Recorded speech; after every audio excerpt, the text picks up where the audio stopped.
The corporate slave man, who had worked diligently in the company for 30 years, had never been promoted. Howard, it's been 30 years. If it was gonna happen, it would have happened. But not long after that, he actually met someone who looked exactly like him. It turned out to be him from a parallel world, but instead of being a corporate slave, he was a top-notch assassin. In order to carry out his mission, he was going to take the man's identity. Howard was an ordinary employee in his 50s. If it weren't for the special nature of his work, there would be almost nothing worth mentioning about him. He worked at a mysterious company, but even after working there for 30 years, Howard still had no idea what the company actually did. Every day, he would muddle his way to the company's entrance. Then, under the watch of armed guards, he would enter his unique verification code. Only then could he get in the company. Although the entry conditions were very strict, Howard's work was very simple. Every day, he would wait silently in the corridor with his colleagues. Then, after receiving orders from their superiors, they would walk through the iron gate in front of them together, with no one allowed to fall behind. Behind the iron gate was only a narrow space. There was nothing else except a desk and a huge glass panel, and Howard's job was to check off the features of the person across the glass. On the form distributed by the company, no communication with the other person was allowed throughout the process. Such days were boring and had no future. But after work that day, Howard suddenly received a notice to go to the 4th floor to meet the department director. Hearing this news, Howard felt a faint sense of joy, thinking that after 30 years of diligent work, his promotion had finally come. So Howard right away went to the 4th floor. This was where the senior management of various departments worked. Compared to his narrow workspace, it was spacious and bright. Howard couldn't help but imagine working here in the future. Then he walked into Director Quail's office. He couldn't wait to ask if he was going to be promoted. Howard, it's been 30 years. If it was gonna happen, it would have happened. The supervisor's words were like a bucket of cold water, completely dousing Howard's enthusiasm. But this was only the beginning. If it wasn't a promotion, there must be something bad about being suddenly called over. And that's exactly what happened. Quail then told Howard the reason for summoning him. It turned out that he had violated the company's regulations. The higher-ups had issued him a warning. If he violated the rules again, he would face severe punishment. Howard didn't understand what rule he had broken. Seeing that Howard still hadn't realized the problem, Quail right away pointed out that during work hours today, Howard had called out to the man across the glass, and pointed out a stain on his clothes. Although Howard thought it was just a casual act of kindness, it actually seriously violated the company's regulations. Howard was left speechless by this situation, but he didn't argue with Quail. After all, Howard needed this job too much to afford to fall out with him. As for the reason behind it, it wasn't specified for now. Howard came out of the 4th floor with a look of disappointment on his face. He happened to run into several colleagues discussing his celebration. It turned out that their colleague Mark had received news of his promotion. Seeing the young man's face, Howard was filled with depression. In the end, he made up an excuse and declined the promotion banquet. After finally finishing his work for the day, Howard didn't go home right away. Instead, he bought a bouquet of flowers and went to a nearby hospital. This was the reason for Howard's forbearance. A few weeks earlier, Howard's wife Emily had been in a car accident. Now she lay in a hospital bed, with no idea when she would wake up. The whole burden of the family fell on this man's shoulders. He simply didn't have the courage to resign. But Howard's troubles didn't end there. Shortly after he arrived at the hospital, another man came to Emily's bedside. It was Howard's brother-in-law. He had been displeased with Howard ever since Emily's accident. Recently, he had even proposed taking Emily abroad for treatment. The thought of possibly never seeing his wife again made Howard instinctively resist. The other man had anticipated this, so he left a consent form for Howard to think it over. He also said that when he came next time, he would use more forceful methods to take Emily away from Howard. Then his brother-in-law left the ward. Looking at the consent form, Howard's heart was filled with mixed emotions. How could he not want his wife to recover? But the consequences of failure were equally serious. Howard spent the long night in torment. The next day, he still had to go to work as usual, but when he entered the access verification code, for some reason, it kept showing errors. Howard's first thought was that he had been fired. The guard next to him took Howard to a secret room right away. At this point, Howard noticed that Director Quail had rushed over. He realized that something unusual was happening. Quail said that some things had happened recently. He would need to cooperate, and this was the company's top secret, requiring Howard to keep it strictly confidential. After he agreed, another company director, Leo, got into the room with a mysterious hooded man. That person looked exactly like Howard, but their temperaments were completely opposite. The other man's eyes were particularly cold and resolute. Later, he learned that the man was Howard from a parallel universe. According to Leo and the others, a scientific research accident 30 years ago created another parallel universe. and the company they worked for was actually a government agency. Its main responsibility was to guard the only passage between the two sides and, if necessary, contact the other world. Howard's usual tedious work was to verify the differences between the two worlds. Then Quail introduced Howard from the parallel universe to Howard, hereafter referred to as Agent Howard. According to what Quail and the others said, since that accident 30 years ago, the two worlds had been completely separated, each heading down different timelines, and Howard from the parallel universe was a top agent of the U.S. Central Intelligence Agency. He came to the original world because in the parallel world, a mysterious force was plotting a conspiracy to subvert both worlds. Agent Howard needed to use Howard's identity during the investigation, which was why he informed him. As for more specific details, it wasn't yet convenient to disclose them to Howard. Howard was completely stunned and had no idea what to say. Instead, Director Leo questioned the mysterious force mentioned by Agent Howard, because he hadn't received any relevant information. In response, Agent Howard also gave an explanation. There was a mole in the company's senior management. Agent Howard claimed that he would only share more information with Quail and others after figuring out the attitude of the original world. Now wasn't the time. Then Agent Howard prepared to leave, and people from the other world needed to go through a strict visa process to come here. Each time, the duration was calculated in hours. After finally seeing off Agent Howard, Director Leo came to Howard again. He revealed a shocking piece of news. For some reason, that mysterious force wanted to kill some people in the original world, and Howard's wife Emily was one of the targets. Howard was shocked to hear this news. He realized that the car accident might not have been an accident,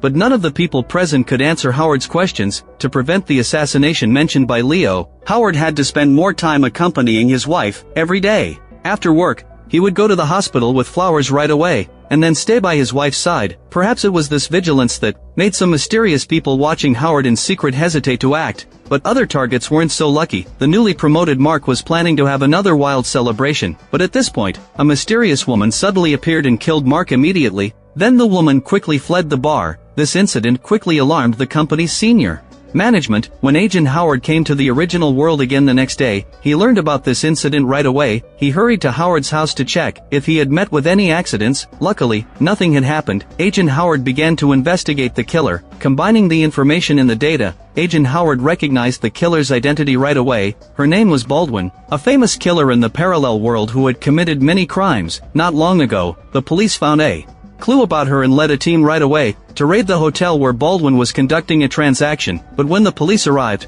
they only saw several bodies of the traitors, and a woman who looked like she was being coerced. After that, the police searched the hotel but found no other clues, except a large amount of cash, and the surviving woman claimed to have seen someone escape from the hotel, but they didn't expect that the coerced woman was Baldwin herself. It wasn't until the police took her out of the hotel that she revealed her true identity, killed the police on the spot, and fled the scene. After listening to Agent Howard's account, a doubt arose in the minds of everyone present right away. Why would such a powerful killer suddenly assassinate a newly promoted low-level manager of the company? It was clearly overkill. There must be a bigger conspiracy behind this. Director Quail thought they should report to their superiors, but Agent Howard quickly stopped him. Seeing everyone's confused expressions, Agent Howard finally revealed the truth. In fact, his trip to the original world was to carry out a secret mission, because the top brass of that mysterious force in the parallel world had fallen into a fierce battle. If the original world got involved, the situation would only get worse. Howard was confused by what the two were saying. After all, he was just a small employee, and had no idea about high-level power struggles, so Howard kept coming back to one question: why would these people target Emily? In response, Agent Howard casually said that maybe they disliked him, and wanted to give him a warning. Howard naturally didn't believe such a ridiculous reason. After all, if they disliked Agent Howard, why would they target his own wife? At this, Agent Howard looked sad and said that his own wife had died of cancer many years ago. Upon hearing this, Howard stopped questioning and seemed to believe Agent Howard's words. Next, everyone needed to protect Emily and capture the assassin Baldwin. Considering that Howard had no training, Agent Howard suggested that he would take Howard's place for the time being. Later, Howard told Agent Howard about his living habits to prevent the assassin from seeing through the disguise, but he missed one thing, that is, every night when he brought flowers to visit his wife, he would put one in the vase at the nurse's station. But Agent Howard didn't know about this. He took a bunch of flowers and went straight to Emily's ward. Although the nurse noticed something was wrong, She didn't say anything. Agent Howard looked at Emily, who was still in a coma. Perhaps he was reminded of his wife who had died years ago, so his expression was sad. Just as Agent Howard was drowning in sorrow, Emily's brother came to the ward again, saying he wanted to take his sister abroad for treatment,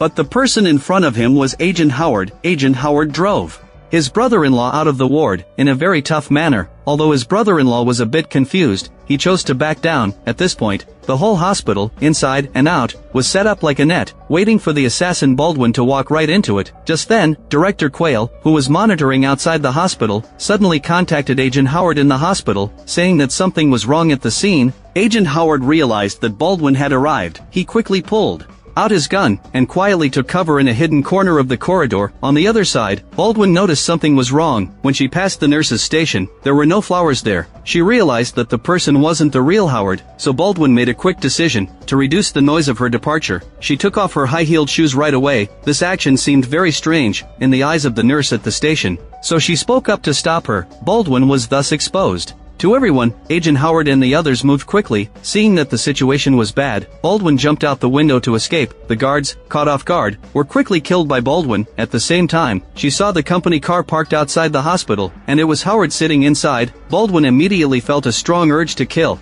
and prepared to shoot him dead. In the nick of time, Agent Howard acted in time.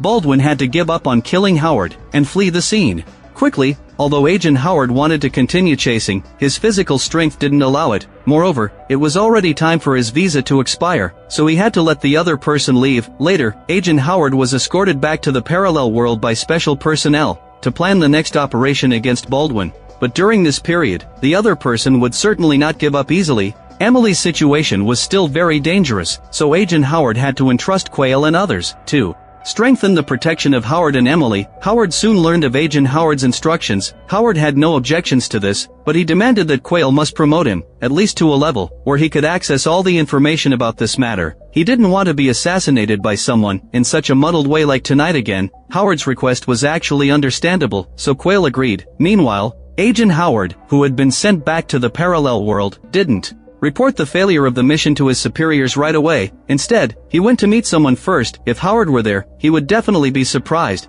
because this person looked exactly like Emily. Yet Agent Howard had clearly said before that his wife had died of cancer many years ago. It was obviously just a lie. From their conversation, it could be faintly sensed that their relationship seemed very strained. In a sense, their superior-lackey relationship was far stronger than any emotional bond. Emily even pressed Agent Howard to tell her exactly what he was doing when entering and leaving the original world. But this was a confidential mission. Agent Howard naturally had nothing to disclose. Seeing his refusal to cooperate, Emily ordered her lackeys to arrest Agent Howard by force right away. Puzzlingly, Agent Howard didn't resist at all, and let them push him into the car. Then he suddenly attacked and killed the two opponents. Agent Howard didn't linger, and went to find his informant. First, he learned from the informant that they had found the person in the original world who corresponded to Baldwin. According to the information, the person was named Nadia, a somewhat famous violinist. With this information, Agent Howard came up with a new capture plan right away. Based on his knowledge of Baldwin's past, the other person would definitely contact Nadia. Only then did Agent Howard go to his superior Cooper and tell him about the mission failure. But Cooper didn't blame Agent Howard too much. After all, they had been friends for many years. He knew that Agent Howard must have already had a new plan, and that was indeed the case. But Agent Howard had another trouble to deal with now. He told his superior Cooper that he had killed two of Emily's lackeys, and asked for help to smooth things over. Originally, killing a comrade was a very serious crime, but in Cooper's words, it became an insignificant matter. He only told Agent Howard to carry out his mission as usual. He would handle the rest and ensure Agent Howard's safety. With Cooper's guarantee, Agent Howard finally relaxed and told him the subsequent plan, and Cooper approved a 36-hour visa for Agent Howard right away, allowing him to continue his mission without worries. On the other side, two of Emily's lackeys were killed. As their superior, Emily bore inescapable responsibility. As a result, her superiors seriously doubted her abilities. They finally decided to suspend Emily from her post temporarily. Agent Howard returned to the original world again, using the visa signed by Cooper. Director Quail hurried to report the situation to him. Emily had been transferred to a new hospital, surrounded by tight security, leaving no chance for Baldwin whatsoever. He also told Agent Howard everything about promoting Howard in exchange for his willing cooperation. But Agent Howard seemed not to care much about it. He only instructed Quail to prepare for the operation to capture Baldwin, Agent Howard and Quail went to a certain concert hall. A woman was playing the violin there, who was exactly Nadia from the information. Agent Howard's plan this time was to use Nadia as bait to lure Baldwin out, but even until the end of the performance, Agent Howard didn't see any trace of Baldwin at the scene. Agent Howard had expected this, so he implemented the second step of the plan right away. That was to gradually approach Nadia and wait for the opportunity to capture Baldwin. So after Nadia's performance, Agent Howard secretly followed her. He found that Nadia didn't go home, but went straight to a bar. Seeing this situation, Agent Howard had some guesses. According to previous files, Nadia was an orphan, so Agent Howard used this as a starting point. He pretended to be an old father who came to visit his children, but was rejected by them, having to come to the bar alone to drown his sorrows in alcohol. Agent Howard's performance was very successful. Nadia was drawn to his demeanor right away, and curiously asked about Agent Howard's background. Taking this opportunity, Agent Howard told Nadia his made-up background. While feeling sympathy, a hint of sadness showed in her eyes. It obviously brought back some memories. This was exactly the effect Agent Howard wanted. Under this emotional resonance, Nadia told Agent Howard a lot. Agent Howard thus learned many things not found in the data. Nadia's father was a frustrated musician who was very strict with her, and often forced her to practice the piano. As long as she played a wrong note, her father would yell at her and keep tapping the table. This made Nadia, who was already nervous, even more distressed, so mistakes became more frequent. At this point, he would rush over and beat Nadia severely. To this day, Nadia was still shrouded in the shadow of domestic violence. Luckily, a few years later, that guy got so drunk at the subway station that he fell off the platform, too drunk to climb back up. Nadia felt not the slightest anxiety, but even a faint sense of relief. In the end, a speeding subway train hit and killed him. Nadia finally got rid of that devil. After that, Nadia went through many foster families, but because of her past experiences, she could never fit in. Seeing Agent Howard today, how she wished her father could have been as kind and gentle as Agent Howard. The two talked for a long time as they vented their emotions. Finally, they managed to wait for the real target, Baldwin. But the process was completely different from what Agent Howard had expected. A few hours earlier, Baldwin was hiding in a corner, cleaning the wound inflicted by Agent Howard, but she suddenly received an order from her superior Claire, telling Baldwin to kill a target, and that target was none other than Nadia, who was with Agent Howard. Even Baldwin had no idea why the other person suddenly entrusted such a task. Soon, Baldwin arrived at Nadia's residence, according to the address given by Claire, but found the place empty. After a thorough search, Baldwin found out that Nadia had a music performance that night, so she headed for the concert hall right away. But by the time Baldwin arrived, she was still a step too late. Agent Howard had already started trying to approach Nadia. Baldwin carefully observed the situation inside the bar, and found it very empty. The waiter also looked very alert. In addition, the two people outside the bar seemed to be monitoring the situation there. With her previous experience, Baldwin realized that this was another trap set for her right away. But this little problem was no match for Baldwin. Baldwin turned around and called the police, claiming that an old man in a certain bar had killed two passersby, and, along with other accomplices in the bar, had hijacked a woman. Upon hearing this news, the police dispatched right away, and all Baldwin needed to do was secretly kill the two guards outside. It wasn't long before a large group of police arrived. They noticed two bodies in the car right away, immediately thinking Baldwin's police report seemed more credible. Then they saw that there was indeed an old man and a young girl in the bar. At this point, the police didn't hesitate any longer, and arranged for a SWAT team to break in right away. They took control of everyone in the bar, while Agent Howard looked completely confused.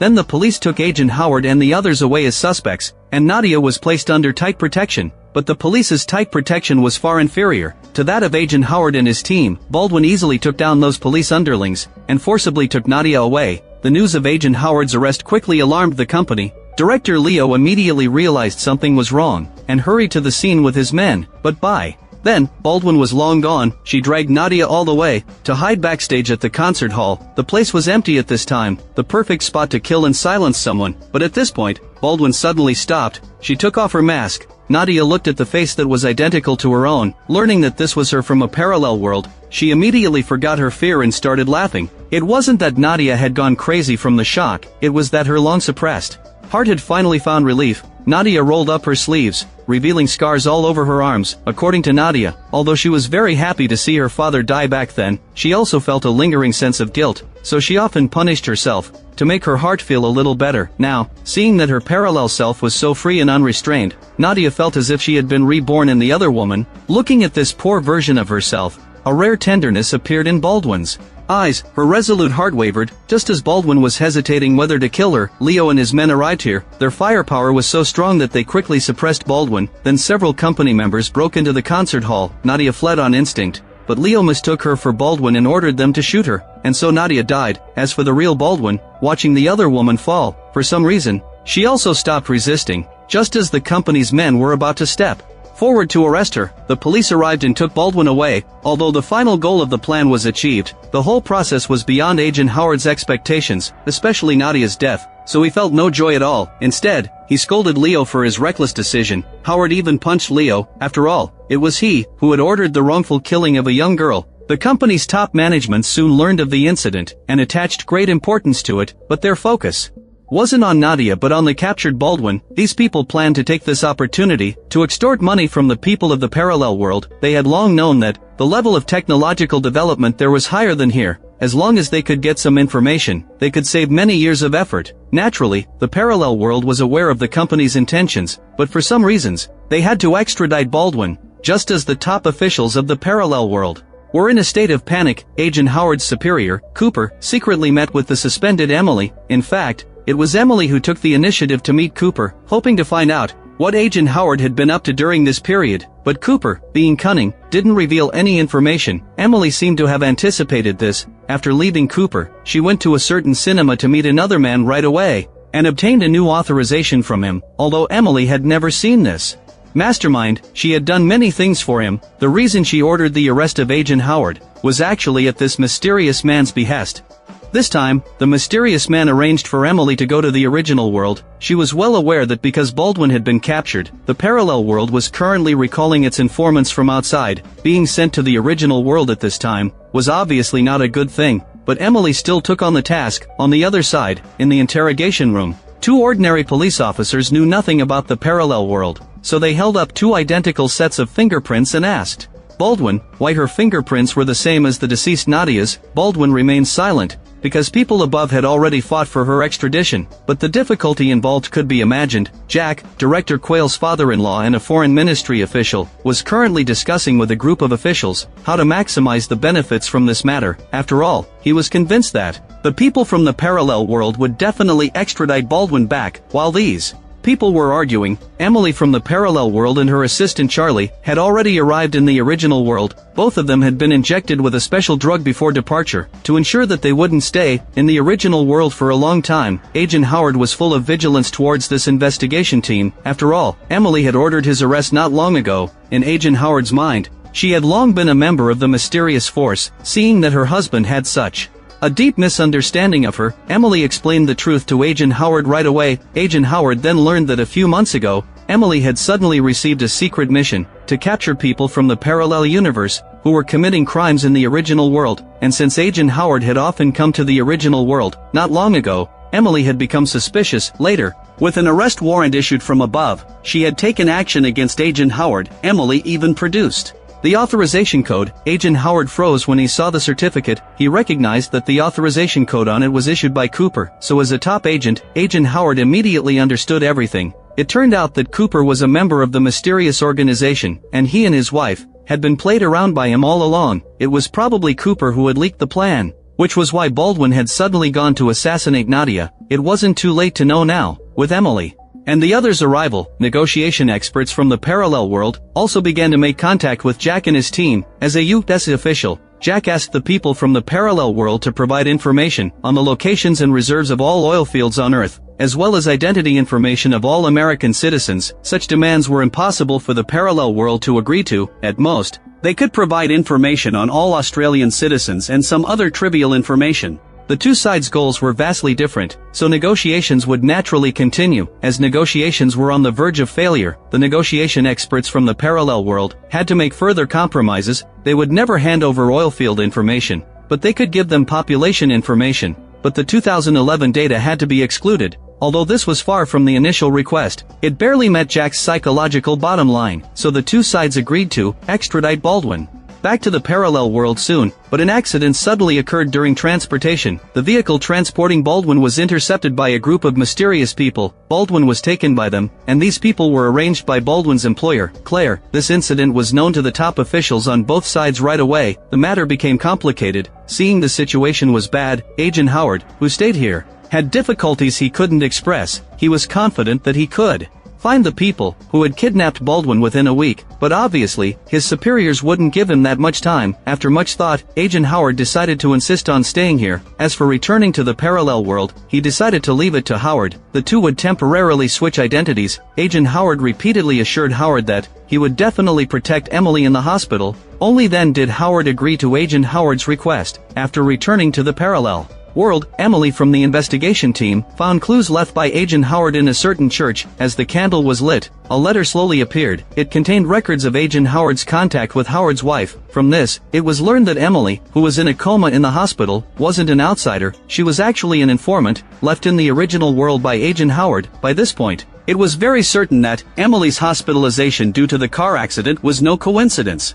Upon learning this news, Emily from the parallel world had very complicated feelings. She thought all the way back to her residence. Somehow, Emily felt a faint sense of unease in her heart, but because she was distracted, she seemed to be pricked by something when opening the door. Before Emily could react, she felt dizzy and then fell to the ground. On the other side, Howard, arranged by Agent Howard, passed through that dark corridor and arrived in the parallel world. He looked at everything around him with curiosity. The architectural style here was almost exactly the same as there. There were hygiene promotion slogans everywhere on the streets and alleys, and there were ultraviolet sterilization lamps at intervals, allowing people to maintain hygiene at all times. Not long after, Howard was taken to Agent Howard's residence, perhaps fearing that he would wander around and expose his identity as an outsider. Mike locked the door every time he left. Howard had been complaining about this. After all, he particularly wanted to experience the distinctly different lifestyle here. Mike was helpless. Just as he was earnestly persuading Howard, there was a sudden knock on the door. It turned out to be a young girl. Howard thought she had the wrong door, but the girl's reply left Howard dumbfounded. Phone's been off all day. Mum's in the hospital. We've got to go. Come on.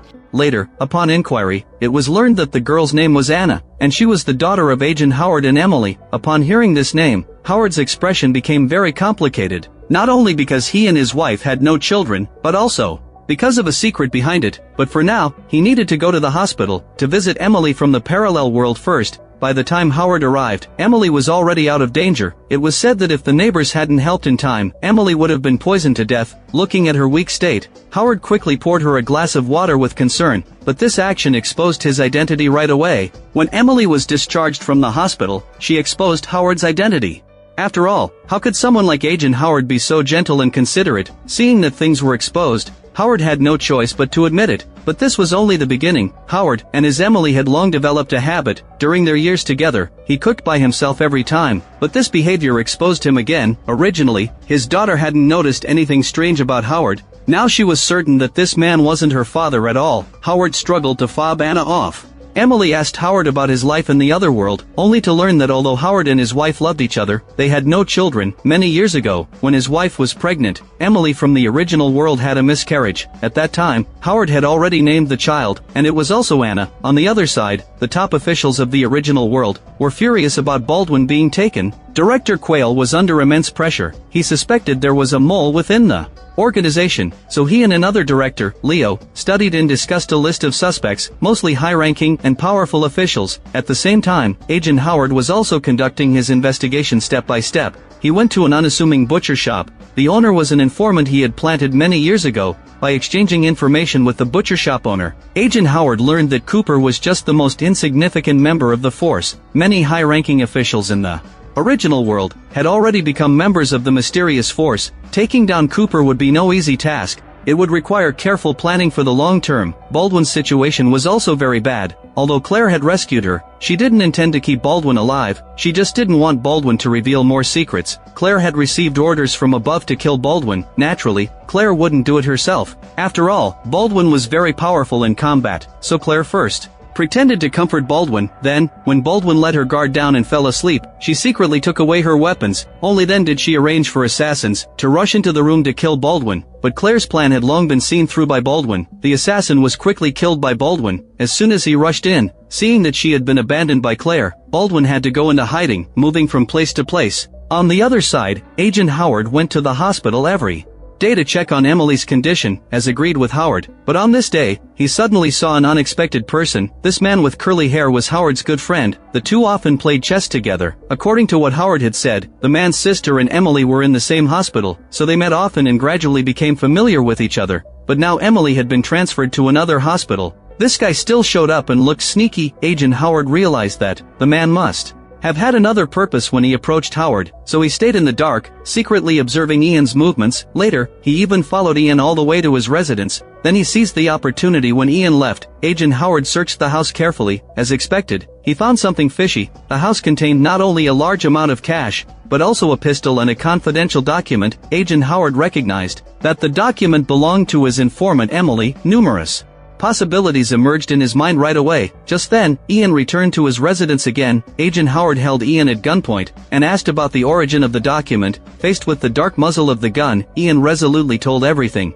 It turned out that Ian was Emily's lover in the original world. After learning about her accident, Ian lied that his sister was hospitalized and often went to the hospital to visit Emily. Howard, unaware that he was a love rival, even called him a brother. Although Agent Howard felt indignant for Howard, he didn't continue to make things difficult for Ian. He only took the money and the confidential document, then he let Ian leave. At this time, Howard in the parallel world was still full of concern for his wife. Just then, a man suddenly sat down next to him. This man was none other than Agent Howard's superior, Cooper, but Howard didn't know him at all. So after just a few words of conversation, he exposed himself again. Cooper noticed but didn't expose him. You really shouldn't be placing any trust in that woman. Emily?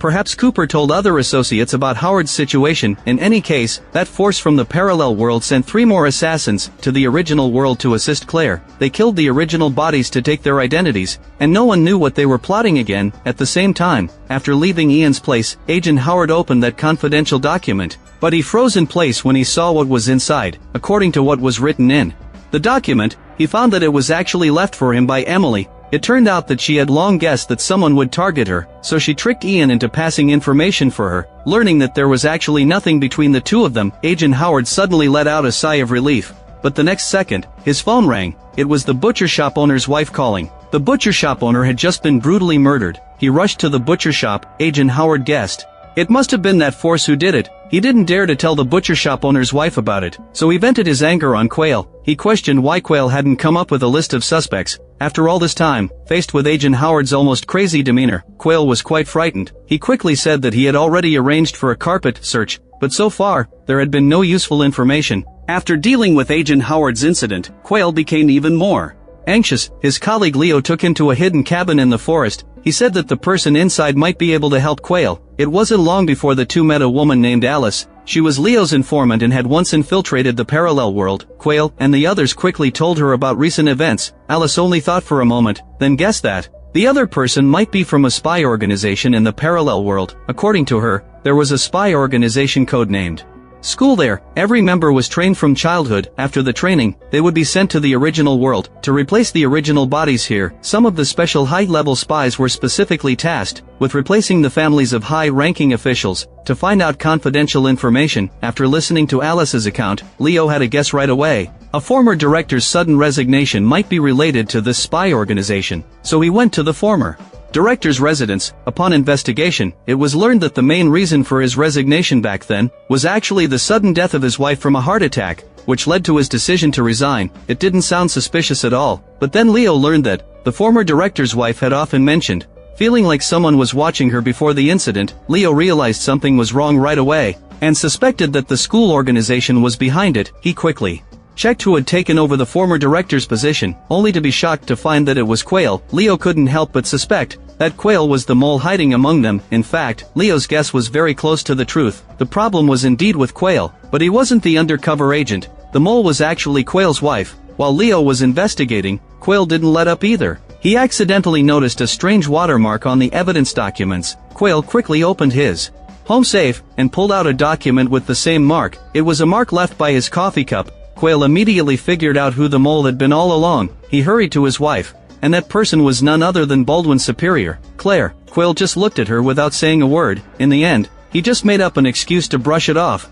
Watching him leave, Claire couldn't help but recall bits and pieces of her past. She had lost her parents to that plague when she was very young. Because of her intelligence, she was selected into the school to be trained as a spy, to ensure they could perfectly replace the original bodies in the future. The school managed them very strictly. Just because the original Claire in the original world had accidentally broken her leg, those people broke Claire's leg too. She finally graduated from the school and was sent to the original world to replace the original Claire's identity. The person in charge personally gave her a blue capsule, instructing Claire to resolutely sacrifice herself for the country if her identity was exposed. Later, Claire discovered that the original Claire had already fallen in love with Quail. Helpless, Claire had no choice but to continue pretending, which led to the current situation. On the other side, Quail quickly informed Agent Howard. The two searched her belongings while Claire was away. Agent Howard, being a top agent from the parallel world, recognized the blue capsule at a glance, confirming that Claire was the mole. Agent Howard thus began planning how to take down Cooper and the others, but Quail, upon learning that his beloved had been replaced, was immediately overcome by anger and lost his reason. He even went to find Claire, demanding that she pay with her life for his loved one. In the critical moment, Claire pleaded with Quail, using their young daughter as an excuse. Seeing Quail waver, Claire added that over their long period of contact, she had gradually fallen in love with him. Perhaps thinking of their years of daily life together, Quail actually betrayed his side. He decided to help hide Claire's identity, so not long after, when Leo found Quail and suspected the spy was close to him, he didn't hesitate to say that Agent Howard was the undercover agent. Leo was somewhat at a loss, but upon careful thought, it did seem possible. In this way, Agent Howard became the scapegoat. On the other side, Claire realized the mission had to be hurried, so she contacted her lackeys to prepare for action, and also got in touch with Baldwin. Although their relationship had broken down because of the previous assassination attempt, the reward Claire offered was too generous, promising to call off the organization's manhunt for her after the mission was completed, and also give Baldwin a huge sum of money. So Baldwin agreed to do one more mission for Claire, to assassinate Agent Howard and Emily in the hospital. But Agent Howard wasn't actually by Emily's side now, because Quail, in order to cover for his wife,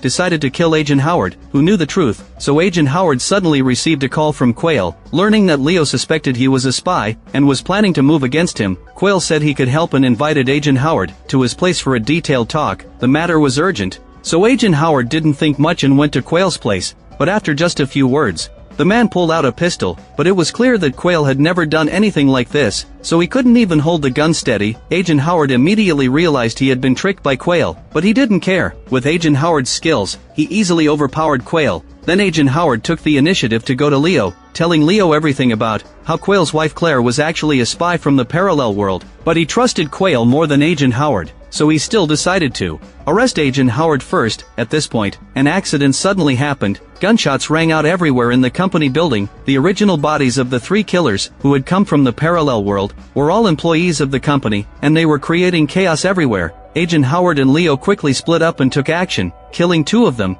The remaining killer was also seriously injured, and took advantage of the chaos to slip into the passage, connecting the two worlds, and lay exactly on the boundary line between the two worlds. In this way, Agent Howard and the others couldn't act. If handled improperly, it would be a serious diplomatic issue, so they could only report the matter. Officials from both sides were also at a loss as to how to handle it. The original world wanted to take this opportunity to extort another sum from the other side. After all, Jack, Quail's father-in-law, had been brooding over not getting the previous data, but before both sides could come up with a solution, the killer had already died in the passage from his serious injuries. At the same time, a major riot was also taking place in the parallel world. Agent Howard's wife Emily had been investigating Cooper and his group's forces. Ever since she returned, she accidentally found out that there might be some clues in an abandoned mansion on the outskirts, so she went there with her assistant Charlie right away. But before they arrived, the long-abandoned mansion happened to catch fire. At this point, Emily naturally didn't believe in such a coincidence. She guessed that there must be some shady clues in the mansion, and with such a coincidence, it was very likely that there was a mole of theirs around her. Sure enough, Emily saw many comparison photos of the two worlds. In one of the rooms, it was clear that this mansion was the school Alice had mentioned. Not long after following this clue, Emily uncovered another spy hidden beside her.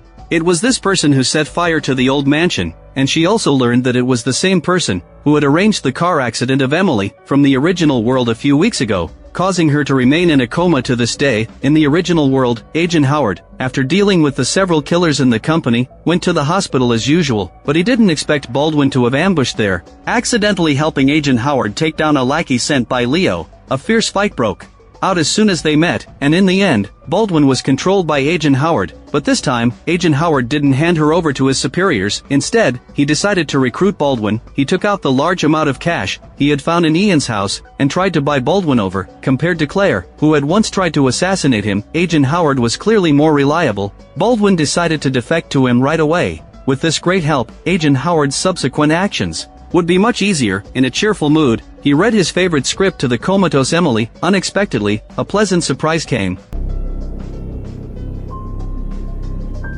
Compared to Agent Howard, Howard in the parallel world was in a terrible situation. Although Cooper had tried to sow discord between him and Emily and others before, Howard didn't fall for it. After finding out Cooper's identity, he went to see him. Hoping to get a visa to the original world from Cooper, Howard promised not to get involved in the affairs of either side anymore, but by now, how could he get away so easily? Cooper pulled out a pistol and threatened Howard to become his lackey, otherwise, he would deal with him on the spot. In the nick of time, Howard unleashed unprecedented strength and swung an iron rod nearby. Before Cooper could react, he struck and killed him on the spot. Although he wiped out the threat, he was suspected of killing a government official, and was arrested by security personnel immediately, and put in a cell awaiting trial. The film ends here. Counterpart Season 1 was released in 2017. The theme of the film is very innovative. The whole storyline revolves closely around the intricate relationship between the two universes. The plot is full of ups and downs and constant twists. Moreover, Simmons' acting skills are very superb. Even though he plays two roles, one can distinguish their identities right away, just through the changes in his eyes and temperament. What's most surprising is that not long after the film was released, a plague that swept the world really occurred in the future, which added a more mysterious color to the film. If you like my channel, please give it a thumbs up and subscribe.